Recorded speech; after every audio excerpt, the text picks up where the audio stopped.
எல்லோரும் நல்லா இருக்கீங்களா? ஸ்கூல்ஸ் பார்த்திங்கன்னா இங்கே ஹாஃப் டேர்முக்கு லீவுங்க. ஆனால் அவருக்கு ஆஃபீஸ் இருக்கிறனால காலையில் எழுந்திரிச்சோன்னே சோள தோசை, கீரை சாம்பார் பண்ணிவிட்டுங்க, எக் ஃப்ரைட் ரைஸ் மாதிரி பண்ணி கொடுத்துட்டு வெள்ளரிக்காய் போட்ட தயிர் தாங்க கொடுத்து விட்ருந்தேன். ஃப்ரைட் ரைஸில் இந்த வெங்காயத்தாள் போட்டு கொடுத்திங்கன்னா ரொம்ப நல்லாயிருக்குங்க. ட்ரை பண்ணி பாருங்கள். அதுக்கப்புறம் லயா குட்டி பார்த்திங்கன்னா வளர்ந்துட்டே போகிறாங்க. நம்ம இத்தினோண்டா பார்த்துட்டு இருந்தோம். இனி அடுத்தது பார்த்திங்கன்னா அடுத்த ஒரு 2-3 மாதத்தில் சேர் போட்டு தான் ஏறி நின்று சீவணுமாட்டிருக்குங்க. சரி, இன்றைக்கி நம்ம ஏன் 2 ஜடை போட்டு விடக்கூடாதுன்னு சொல்லிட்டு ஒரு ஆசை வந்துருச்சுங்க. சரின்னு பிடிச்சிட்டு அவளுக்கும் பிடிக்கும். இந்த கிளிப் தாங்க இருந்தது, அதை எடுத்தும் குத்தி விட்டாச்சு.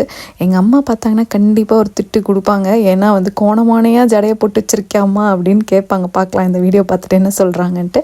அவ்வளோதாங்க, 3 பேர் ரெடி ஆகிட்டு கிளம்பியாச்சுங்க. எங்கெங்கே போவோம், தடுக்கி விழுந்தான் மோரிசன்ஸ் தாங்க. ரொம்ப நாள் ஆச்சுங்க வெளியே வந்து காற்று மழைனால. சரின்ட்டு இன்றைக்கி மோரிசன் போனால் ஹாலோவின் வேறு வருது இல்லைங்க. அதனால் இந்த செடி கொடிகள் வைக்கிற தொட்டிலேருந்து அந்த தீமில் தாங்க இருக்கும். வேடிக்கை மட்டும் பார்த்துட்டு இந்த ரன்னர் பீன்ஸ் பார்த்தீங்கன்னா லேட்டாக போனால் கிடைக்காதுங்க. இன்றைக்கி இருந்தது தூக்கியாச்சும். இந்த அவரைக்காய் பொரியல் மாதிரி பண்ணி சாப்பிட்டா ரொம்ப நல்லா இருக்குங்க. இந்த பெரிய பம்கின் நவராத்திரிக்கு வந்தவங்க ஒருத்தவங்க வாங்கிட்டு வந்திருந்தாங்க. ஸோ அதை அப்படியே வச்சுருக்கேன். அதுக்குள்ளே ஒரு குட்டி பம்கின் வச்சு கார்வ் பண்ணலாம் தாங்க பிளான் பண்ணியிருக்கேன். என்ன மாதிரி பண்ணுவேன்னு ஒரு கெஸ் பண்ணுங்களேன், கமெண்ட் செக்ஷனில் பார்க்கலாம். தீரன் குட்டிக்கு இந்த மாஸ்க்ஸ் போடுறது ரொம்ப பிடிக்குங்க. அதே அவர் பண்ணிட்டு இருந்தார். நம்மளுக்கு பிடிச்ச செக்ஷன் யான் செக்ஷனுங்க. 1 எடுக்கலான்னு போனேன். 3 எடுத்திங்கன்னா 2 பவுண்டுன்னு போட்டிருந்தாங்க. 3 தூக்கிட்டு அப்படியே ஷாப்பிங்லாம் முடிச்சுட்டு திருப்பியும் வீட்டுக்கு வந்தாச்சுங்க. இந்த சம்மர் சீசன்லிங்க பச்சை பசேல்னு பார்க்குறதுக்கு பிடிக்கும்னா, இந்த ஃபால் சீசனில் அந்த இலைகள் கலர் மாறுது இல்லைங்க, அதுவுமே ஒரு அழகு தாங்க. இன்னைக்கு கொஞ்சம் போக போக வெறும் குச்சியை மட்டும்தாங்க பார்க்க முடியும். இப்போவே இதை ரசிச்சிக்க வேண்டியதான். தேங்க்ஸ் ஃபார் வாட்சிங்.